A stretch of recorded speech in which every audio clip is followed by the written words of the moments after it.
Então vamos lá, gente. Bom, a primeira palestra aqui vai falar sobre quais os sinais atuais da volta de Jesus. Foi uma tentativa aqui que eu fiz de trazer o máximo de conteúdo atual que demonstra pra gente que a volta do nosso Senhor está muito próxima. A gente... Pode tirar, né? E... Está na frente da câmera. Está na frente. Aqui, né? Ficou na frente da câmera. É verdade. Você confirmar Isso, é verdade. Obrigado, querido. E na verdade eu tinha feito um trabalho de pesquisa também para uma pós-graduação que eu fiz em teologia, e aí já falava um pouco sobre a volta, alguns sinais, alguns aspectos que a gente trouxe, e aí eu complementei com conteúdos que a gente foi vendo, identificando dentro dos acontecimentos atuais que sinalizam que essa volta está cada vez mais próxima. Então, essa foi a tentativa, vamos ver se eu consegui atender, né? Se eu consegui atingir. Aqui tinha um videozinho, né, justamente para a gente refletir, falando sobre as dores de parto, se a gente está sentindo, né? Vocês sentem essas dores de parto? Vamos ver se passa. Isso. Você está sentindo essas dores? Você percebe que as coisas estão cada vez mais se acentuando? Quem é que percebe que isso está se acelerando? O intuito aqui dessa palestra é justamente aqueles que ainda têm certa dúvida, a gente tentar despertar, tentar demonstrar que a volta do Senhor está cada vez mais próxima, né? Essa é a necessidade de cada um de nós, cada cristão, de realmente ter essa ardência no nosso coração. E aí, o tempo está se cumprindo. Como diz lá em Mateus 24:36, daquele dia e hora ninguém sabe, nem os anjos do céu, mas unicamente o meu Pai. Somente o Senhor sabe o dia da sua volta, somente o Senhor sabe que dia que tudo isso irá se concretizar, mas Ele mesmo também falou que através dos sinais nós perceberíamos que essa volta estava cada vez mais próxima. E a gente precisa então ter buscar, ter essa sede, né, de identificar, de tentar perceber o que está acontecendo, o que está demonstrando para a gente que essas coisas estão ficando cada vez mais aceleradas, cada vez mais drásticas, cada vez mais contínuas. E aí, só dando um alerta de spoiler, né? Eu não vou aqui falar e repetir o conteúdo que o pastor Patrick vai trazer daqui a pouco da cronologia, mas é só para a gente fazer uma leve provocação a respeito desses tempos. E é muito comum, e aí claro que cada um pode ter a sua forma de compreender e até mesmo interpretar a Bíblia, talvez de uma forma mais figurada ou literal, enfim, principalmente acerca das eras, dos tempos. Mas eu creio, e a palavra diz, né, enfim, que os 6.000 anos estão se cumprindo, né? E aí, se a gente observa para essa imagem, embora para vocês estejam pequenininhos, né, deixa eu ver se o laser funciona. O laser é bom, hein? O laser do Lúcio ali, ó. Então a gente tem ali, ó, início com Adão, Abraão, mais ou menos 2.000 anos, depois mais 2.000 anos para o servo do Senhor, que foi a primeira vinda de Jesus, e a volta do Senhor quando se completar 6.000 anos. Se a gente fizer essa conta, quando que se completa então esse período, né? Se a gente tentar fazer uma conta então, 2.000 anos depois da vinda do Senhor ou da sua morte, quando é que estaria se cumprindo esses 2.000 anos? Agora? Ontem, amanhã, daqui a 7 anos, daqui a não sei quanto tempo, enfim. Mas isso também mostra pra gente e indica essa proximidade. E aí tem uma pesquisa, e aí, pessoal, vocês vão ver isso aqui muito, tá? Porque eu enchi a nossa apresentação de matérias atuais, publicadas, né? Enfim, não são nem coisas somente de artigos acadêmicos, eu trouxe principalmente matérias públicas, justamente para mostrar que isso está sendo falado. E está sendo falado na nossa cara e às vezes a gente não percebe. Mas essa pesquisa aqui, ela mostrou que a Eva mitocondrial, como chama, ela teria existido há 6.000 anos atrás. Então você vê que corrobora com a própria datação da Bíblia, enfim, com essa era que a gente está vivendo e que a gente espera que há de chegar, certo? E aí um ponto que é interessante, talvez ali alguns pedacinhos ali vão comer, né? Mas, enfim, o que é interessante é a gente entender, e aí vou fazer um breve parênteses aqui falando um pouquinho de Apocalipse. Não, já vi. Muita gente às vezes tem dificuldade em ler Apocalipse, né? E é preciso que a gente entenda que Apocalipse é um livro de mistérios. Não é um livro de mistério, na verdade, mas ele é a revelação de Jesus, é a revelação de Cristo. e que, na verdade, o Apocalipse ele conta o ápice da nossa história, o ápice da humanidade, o ápice daquilo que a gente crê e daquilo que a gente espera. E aí, nós como cristãos, nós devemos amar o Apocalipse, devemos amar tudo aquilo que é apontado ali, porque ali é a concretude de todas as coisas, ali é a nossa redenção. É ali que a gente espera que tudo se complete, tudo se realize, para que então a gente tenha a nossa redenção em nosso Senhor. Amém? E é interessante porque se você olha para o livro de Apocalipse, é cheio de sinais também, é cheio de mensagens para nós. E aí a gente vê recheado o livro. É claro que eu não vou falar detalhadamente sobre isso aqui, mas se você percebe que o livro ele é recheado do número 7. O número 7 indica o quê? A perfeição, a concretude, né? Toda essa completude do nosso Senhor. E aí temos lá 7 igrejas, 7 espíritos, 7 candelabros de ouro, 7 estrelas, 7 lâmpadas, 7 selos, 7 chifres, 7 olhos, 7 anjos, 7 trombetas, 7 trovões, 7 mil, 7 cabeças, 7 coroas, 7 pragas, 7 taças, 7 montanhas, 7 reis. Né? Então é a perfeição do nosso Senhor sendo declarada, é o ápice da perfeição do nosso Senhor declarado em Apocalipse. Para você ver como que é lindo esse livro, como que isso então transmite uma mensagem muito importante para nós, e nós devemos nos aprofundar. Outro ponto importante é justamente que muitas coisas que às vezes a gente lê em Apocalipse, em outros livros também que falam sobre profecias, que a gente vai falar já, mas tem coisas que se cumprem para a igreja, coisas que se cumprem para os gentios e coisas que se cumprem para os judeus. E a gente precisa ter também essa percepção, né? Então, como diz ali em 1 Coríntios 32, não se torne motivo de tropeço nem para judeus, nem para gentios e nem para a igreja. Então aqui ele deixa clara essa divisão, que são 3 grupos.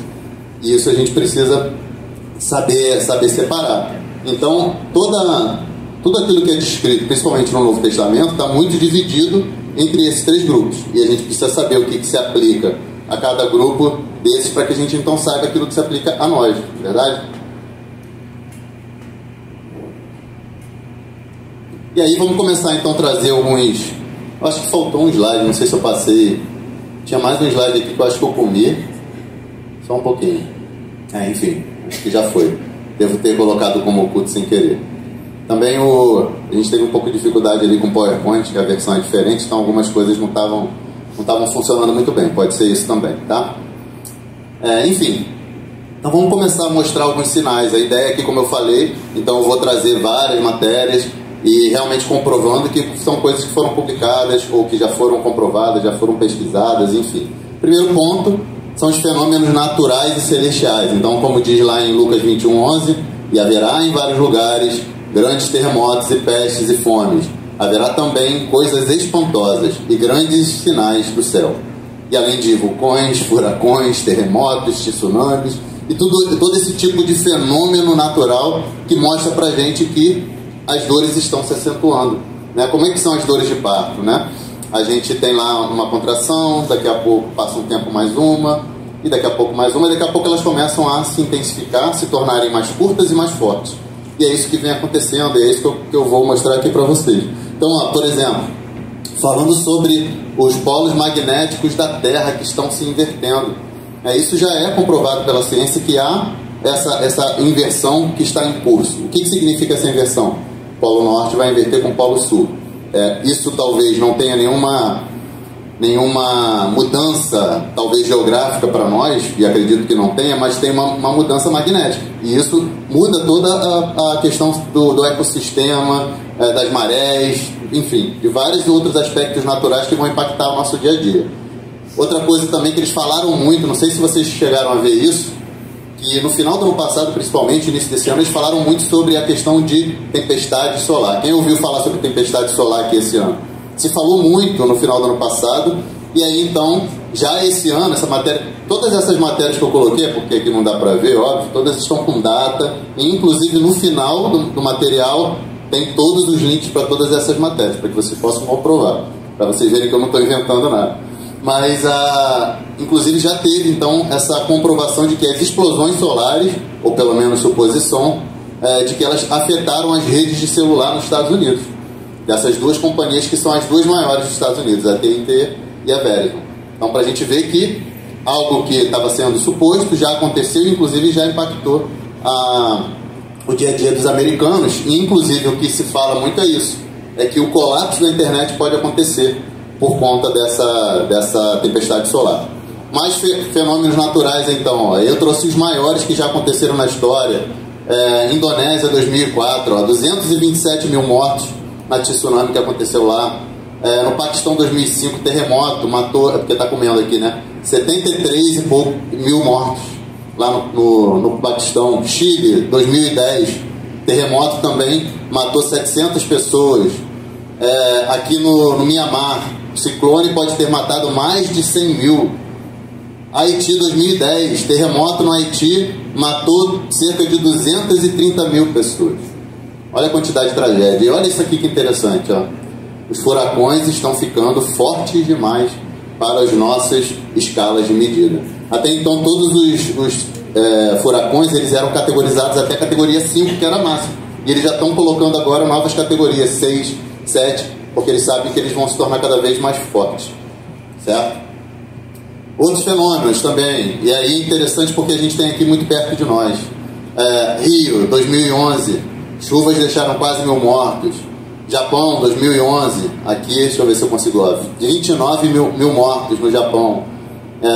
Aqui foi tsunami com terremoto, tá?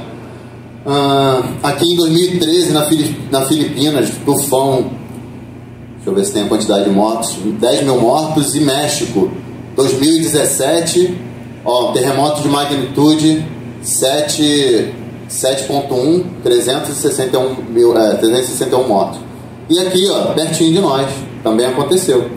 A gente fala às vezes que o Brasil não tem terremoto, a gente já está começando a sentir. Inclusive, esses dois aqui foram os mais recentes, mas também teve um ano passado que foi na Amazônia, se não me engano, que aí falaram que tinha sido profundo no Acre, tá? Se não me engano, o que aconteceu, eu não trouxe não, porque também é muita coisa para trazer, não dá para trazer tudo. Mas olha, aconteceu agora em junho, se não me engano, cidade de Minas, 2 tremores de terra em 11 minutos, foi agora, 18 de junho. E aqui, em Queimados, na Baixada Fluminense, teve um estrondo com tremor, pertinho de nós, né? Alguém aqui sentiu terremoto por esses dias aí ou não? Se tiver, avisa, tá? Por favor.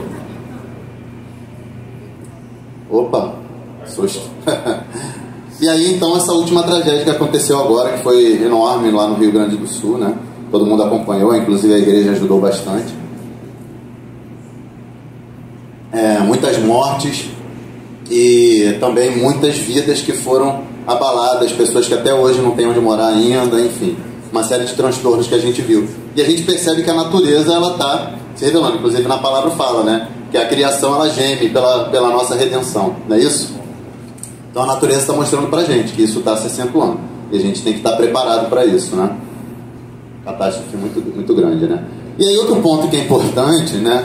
É que, em detrimento disso tudo, as pessoas querem simplesmente a sua própria felicidade. Elas querem ser felizes, mas à custa de quê? Em troca de quê? Né?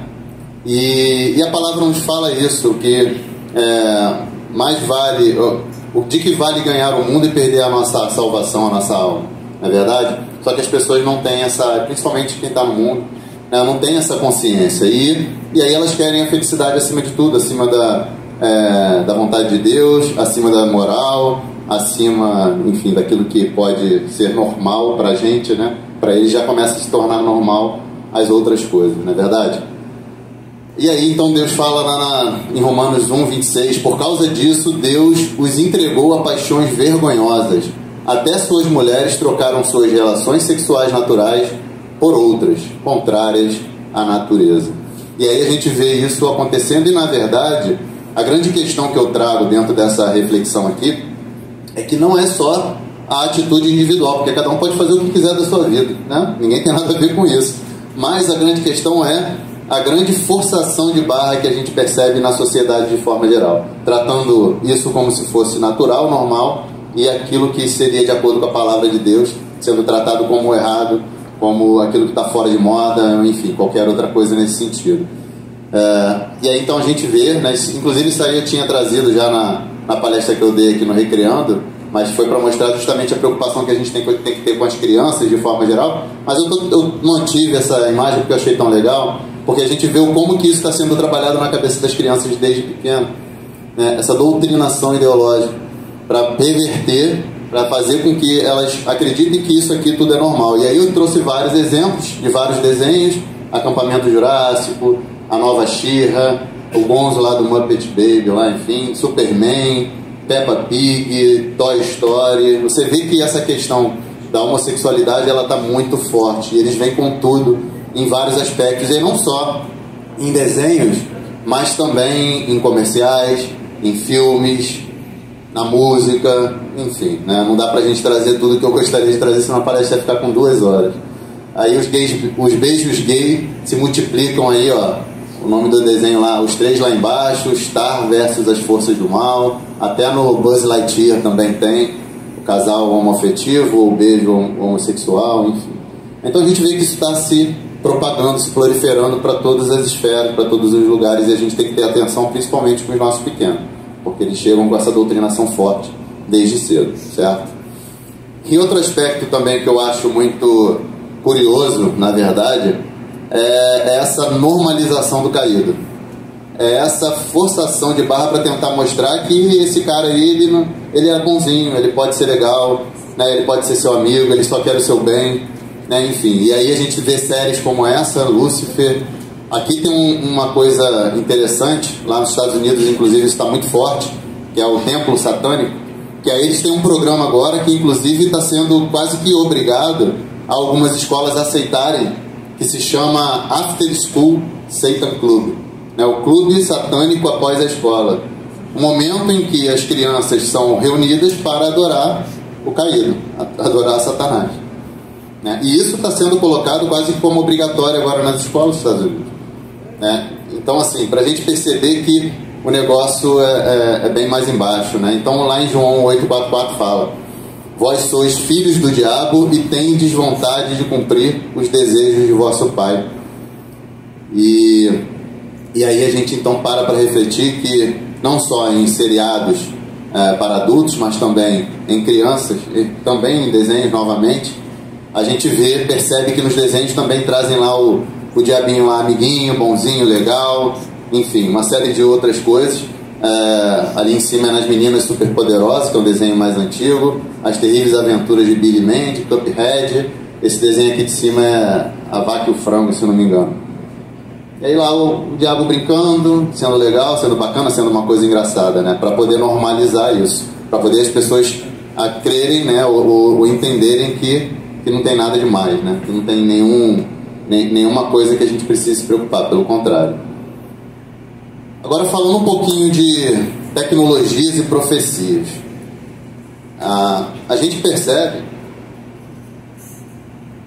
que a tecnologia ela se torna cada vez mais presente no nosso dia a dia. Coisas que talvez para a gente seriam quase que impensáveis, hoje a gente já utiliza de uma forma muito... coisas que a gente que é mais antigo, né, um pouquinho, como eu via só no desenho dos Jetsons, né, hoje já estão presentes na nossa casa. A gente tem robô, já quem é que tem robozinho aspirador aí dentro de casa aí? Quem é que tem Alexa dentro de casa e também conversa com a Alexa? Faz parte. Já está fazendo parte do nosso dia a dia, faz parte da nossa rotina. A tecnologia ela está entremeada, e não estou dizendo que a tecnologia é ruim não, tá? Pelo contrário, ela tem o seu aspecto bom, só que a gente precisa entender, ter o discernimento daquilo que ela pode trazer para nós, ou contra nós, na verdade. E aí em Daniel 12:4 diz que a ciência se multiplicará, e em Mateus 24:12 diz que por se multiplicar a iniquidade, o amor de muitos esfriará. E aí a gente percebe que o homem, na verdade, ele tem brincado de Deus, ou está querendo brincar de Deus. Porque se você olha para essas matérias aqui, primeiro, vou falar dessa aqui de baixo, né? Esse aqui, né? Vou falar dessa aqui de baixo, que é o do Elon Musk, que ele já fez o primeiro implante cerebral em humano, claro que com a característica ali de se mostrar como algo bom, porque a pessoa tinha perdido os movimentos, e aí com o chip ela consegue ganhar os movimentos de volta. Bacana, isso é importante, está falando ali da qualidade de vida. Mas o que isso pode trazer a partir do momento que você tem um chip ali que pode, de alguma maneira, controlar as suas emoções, ou pelo menos interferir nas suas emoções? Enfim. Aqui outro aspecto que é muito crítico, que é esse aqui, ó, cientistas criam embriões sem espermatozoides, óvulos ou fertilização. Já estão criando artificialmente embriões.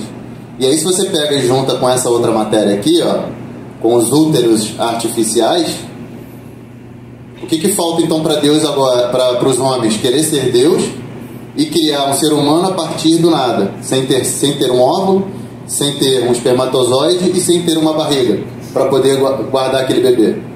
Vai ser um ser. E que tipo de ser vai ser esse? Né? Acho que é uma questão muito filosófica, na verdade, aqui. Que tipo de ser vai ser esse que nasce? Será que ele vai nascer sem alma, sem espírito?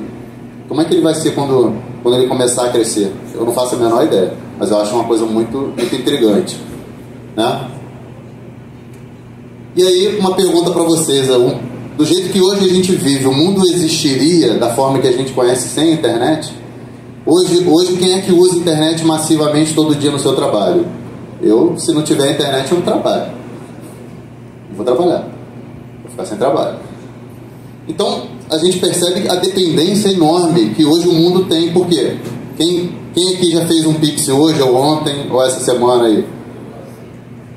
E aí, se não tivesse internet, como é que você ia fazer? Ia ter que ir lá na fila do banco, assinar um cheque, não é isso? Para poder compensar o cheque, pagar alguém com cheque. É impensável a gente imaginar de que hoje a gente conseguiria viver sem internet, né? E aí, voltei sem querer. E aí, olha que interessante, né? E esse aqui eu não estou fazendo nenhum tipo de confirmação de que isso aqui seja algo verídico.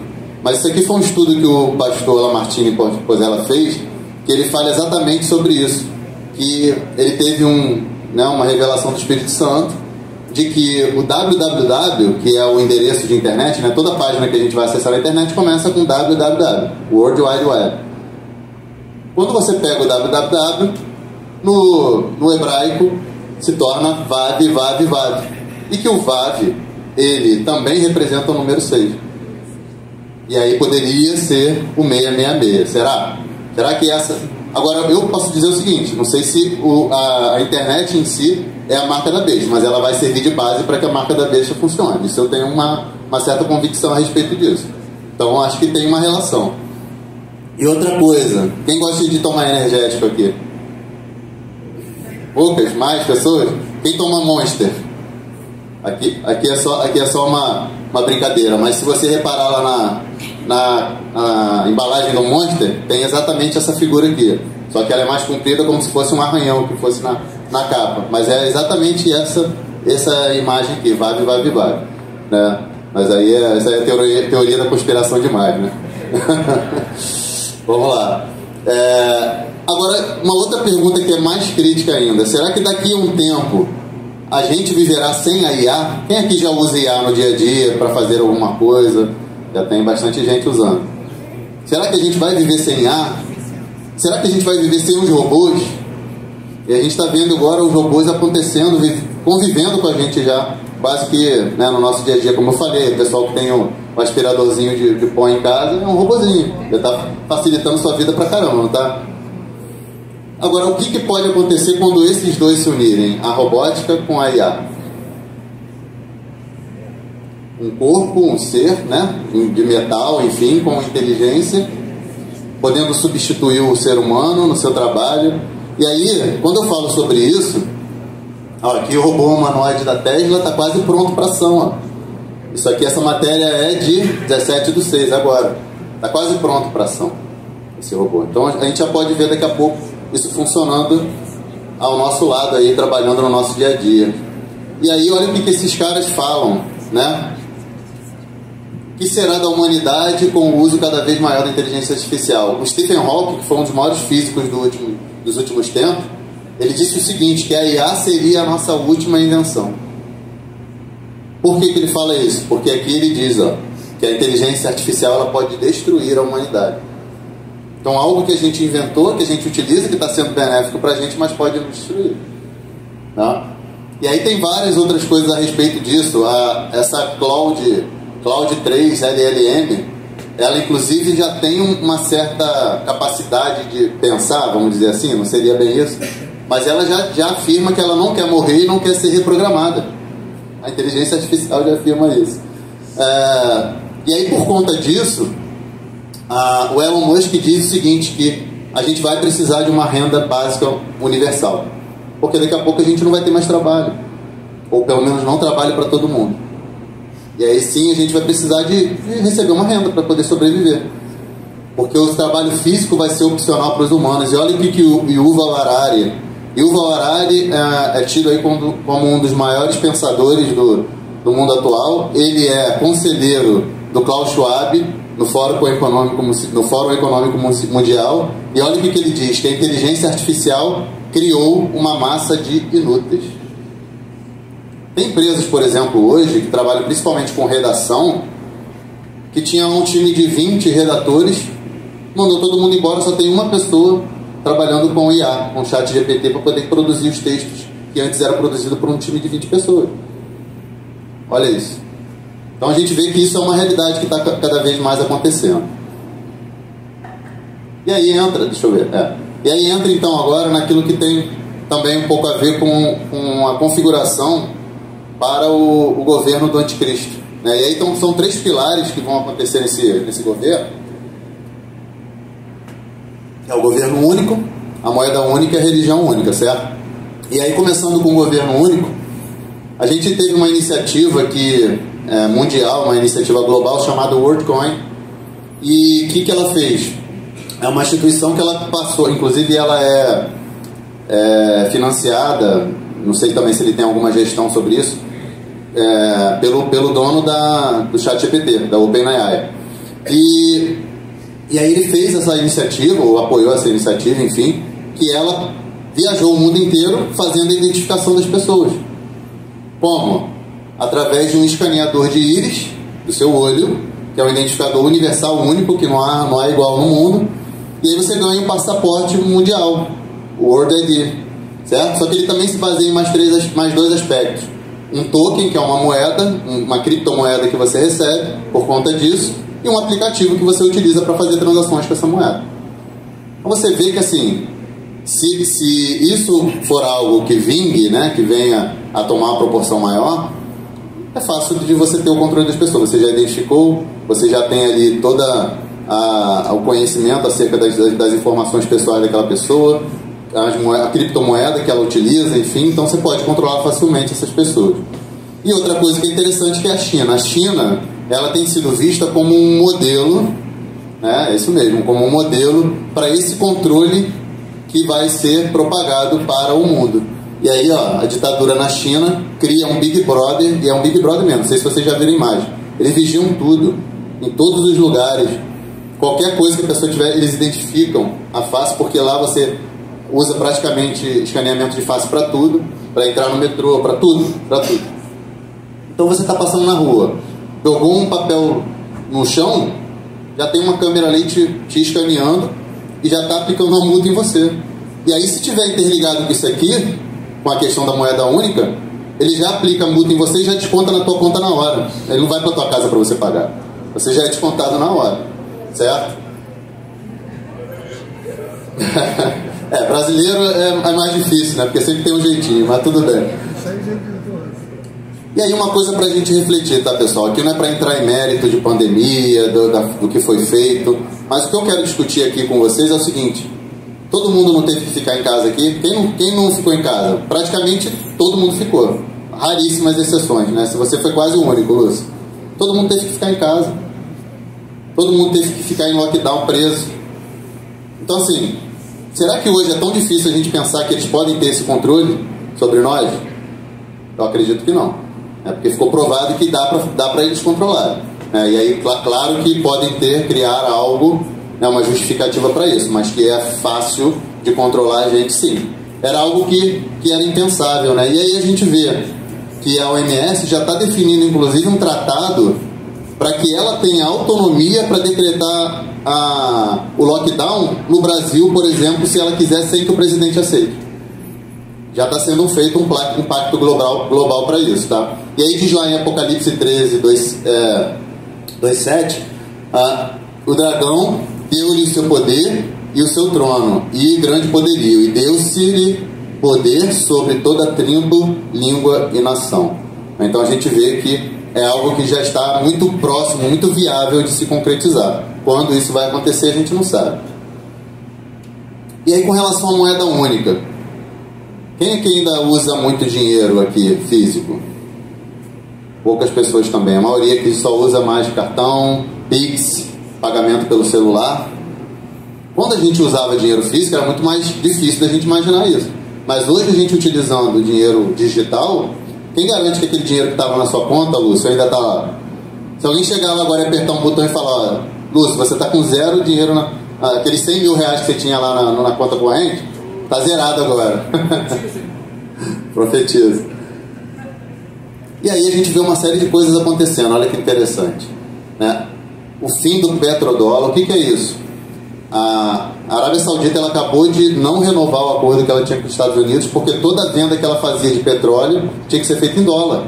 Então, de certa maneira, o dólar ele era lastreado no petróleo, e isso também, de certa maneira, conferia um grande poder aos Estados Unidos, porque praticamente grande parte do petróleo comprado mundialmente tem que ser comprado com dólar, certo?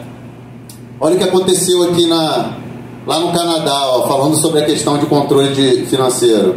Durante a pandemia, o Canadá bloqueou a conta da galera. Isso que eu falei para você, Lúcio, aconteceu lá no Canadá durante a pandemia. Porque aqueles que estavam envolvidos em protestos anti-vacina tiveram seu dinheiro bloqueado através de uma canetada. E aí? O Brasil, ele estava com uma iniciativa de fazer a sua moeda digital, certo?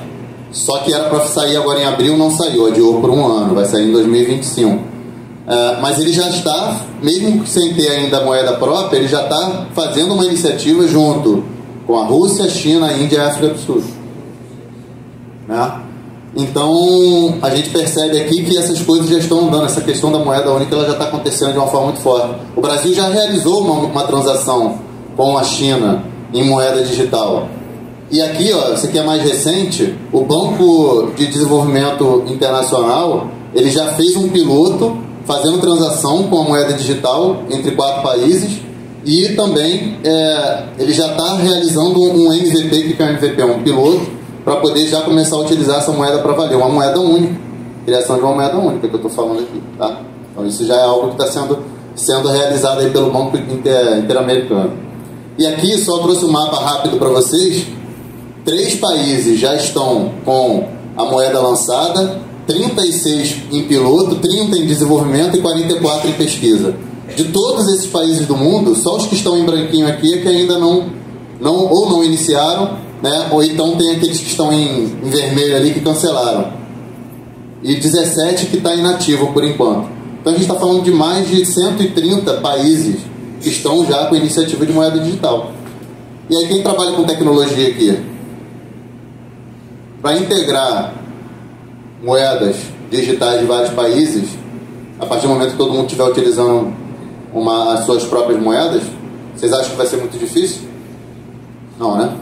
Legal. Então está falando ali em Apocalipse 13: e faz que a todos, pequenos e grandes, ricos e pobres, livres e servos, lhes seja posto um sinal na mão direita ou na testa, para que ninguém possa comprar ou vender, senão aquele que tiver o sinal, ou o nome da besta, ou o número do seu nome. E aí, talvez esse sistema financeiro seja aí a tal da marca da besta, né? Talvez. E a questão da religião única, pessoal? Isso aqui eu tive lá em Abu Dhabi e eu vi, tá? Passei em frente, inclusive, lá, ó. Casa da Família Abraâmica, uma mesquita, uma sinagoga e uma igreja. Tudo no mesmo lugar, todo mundo ali junto. O Papa, ele já tinha feito uma assinatura de... É que tá comendo aqui, né? Mas fez uma assinatura de acordo para uma fraternidade universal com um grande imã. Aquele cara lá, o mesmo cara lá, o Yuval Harari, ele fala sobre o uso da inteligência artificial para escrever uma nova Bíblia, porque a nossa Bíblia está desatualizada, ela não funciona mais. E a gente tem também uma outra iniciativa lá em Berlim, na Alemanha, que também tem uma igreja. Aí vai ser uma só igreja, um só monumento que vai abrigar as 3 religiões. Não vai ser nem 3 monumentos separados, vai ser um só para as 3 religiões. Então a gente vê que há um movimento também para que se tenha essa união de várias religiões em uma religião só. em nome de quê? Da fraternidade. E aí, se você para pensar, judeus aceitam Cristo, muçulmanos aceitam Cristo, e a Igreja Católica? Enfim, quem é que vai ficar fora da jogada quando essas três religiões se unirem? Cristo, né? E quem acredita em Cristo, certo? E aí, falando um pouquinho de geopolítica, a gente teve a criação do BRICS, que era um movimento para a união de países em desenvolvimento, grandes países, que aí era Brasil, Rússia, Índia, China, África do Sul. Só que agora a gente está vendo o crescimento dos BRICS, que é chamado BRICS+, BRICS Plus. E aí esses 5 países aqui já entraram no BRICS, já fazem parte do BRICS.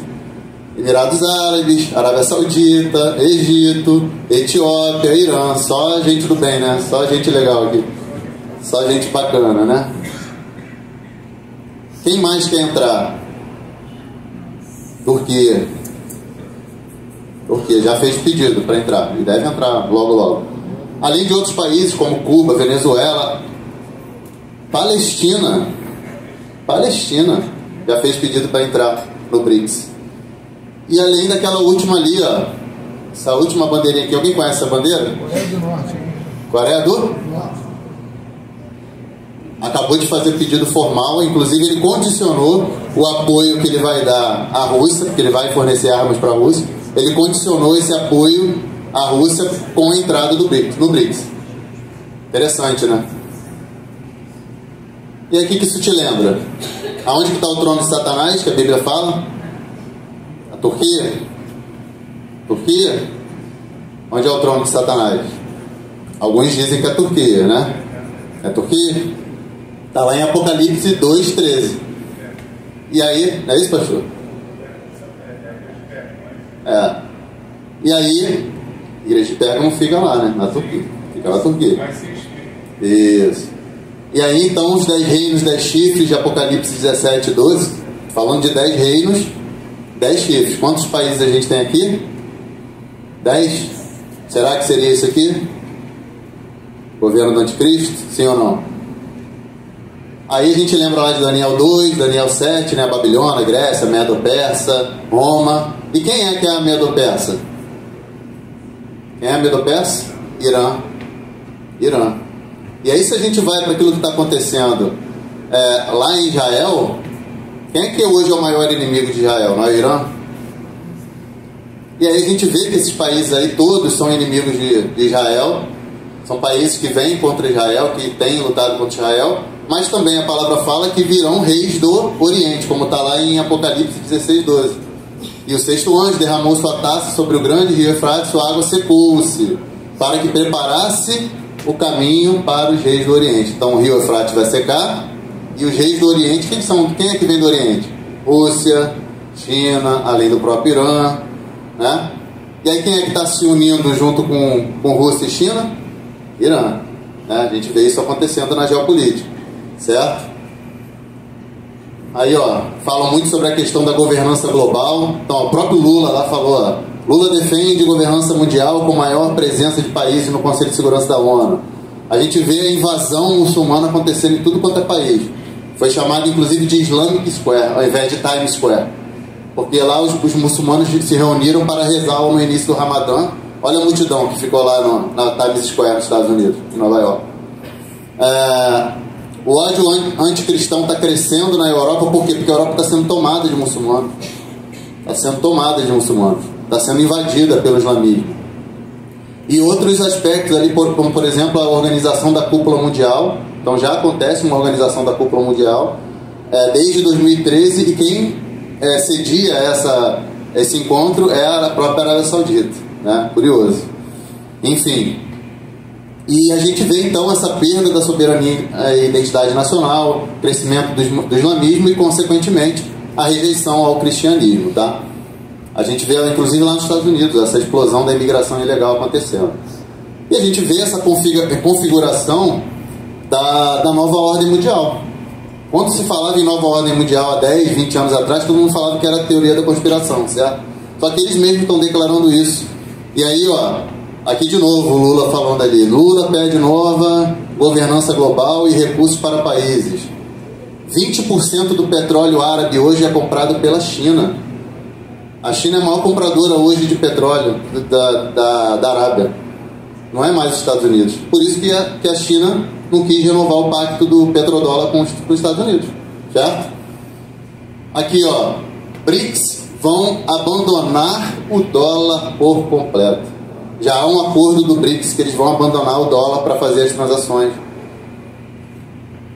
Great Reset, isso aqui também foi muito falado durante a pandemia, que eles querem resetar a economia, querem resetar esse polo de poder que há hoje no mundo.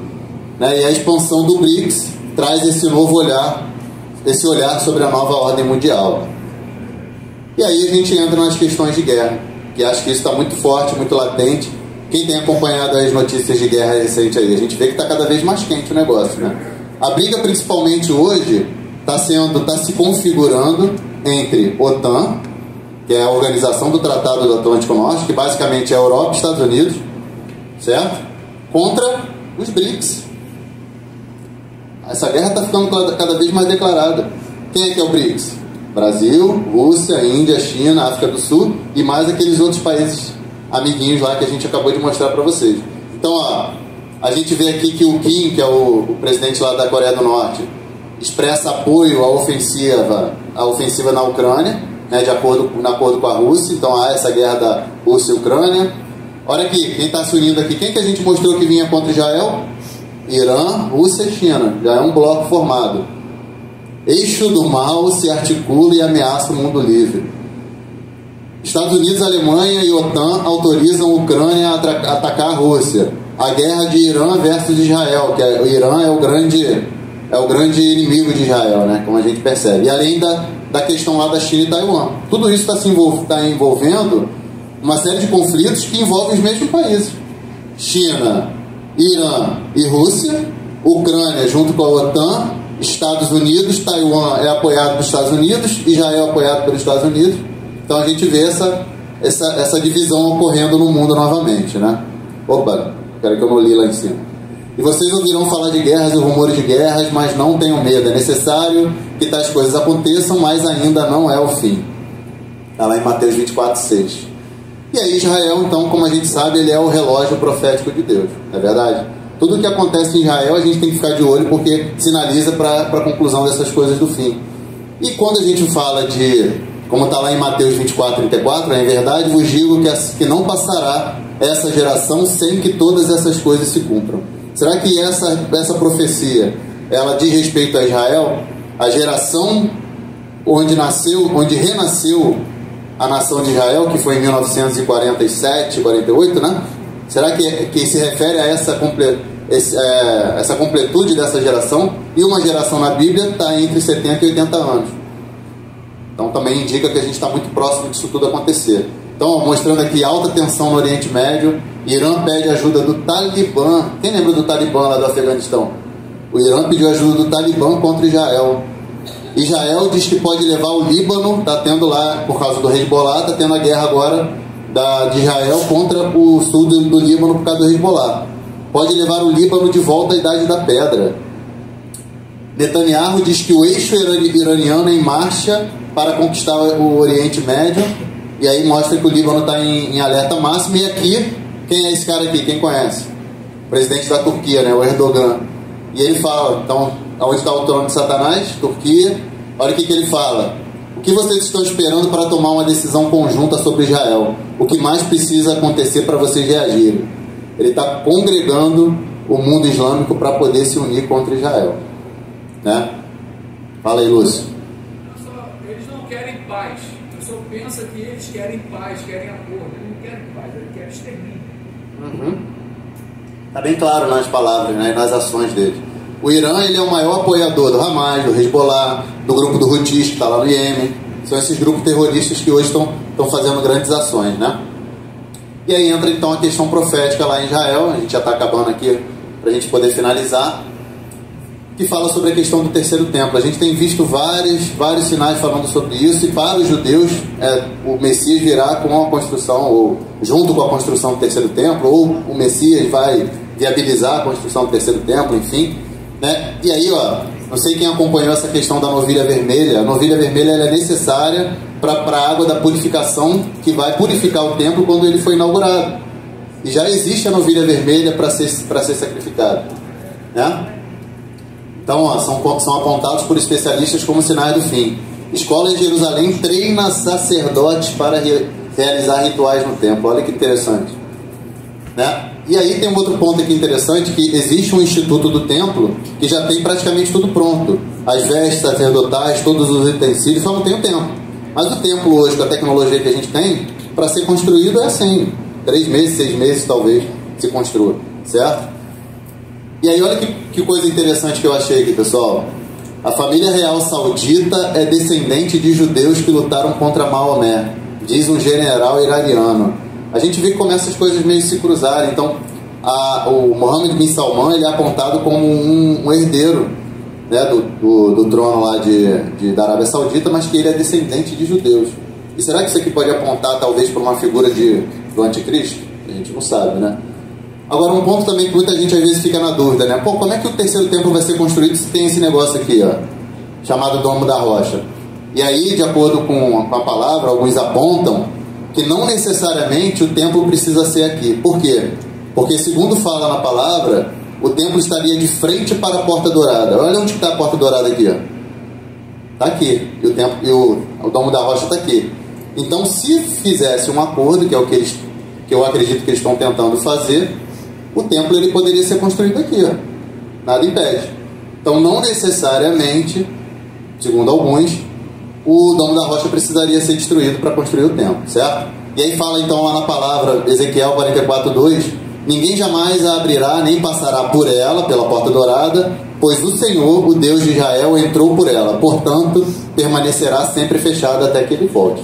Então, ali é apontado como o caminho que Jesus vai trilhar quando ele pisar no Monte das Oliveiras e entrar em Jerusalém, certo? E aí, meus irmãos, diante de tudo isso que a gente falou, tem vários outros sinais, né? Tem várias outras coisas que eu gostaria de trazer, mas já estou estourando meu tempo aqui, né? Bombas nucleares, sinais que a gente tem visto no céu, toda essa prostituição generalizada que a gente vê, toda essa questão do controle que a gente mencionou. Alguém aqui ainda tem dúvidas de que Jesus está às portas, que Jesus está voltando?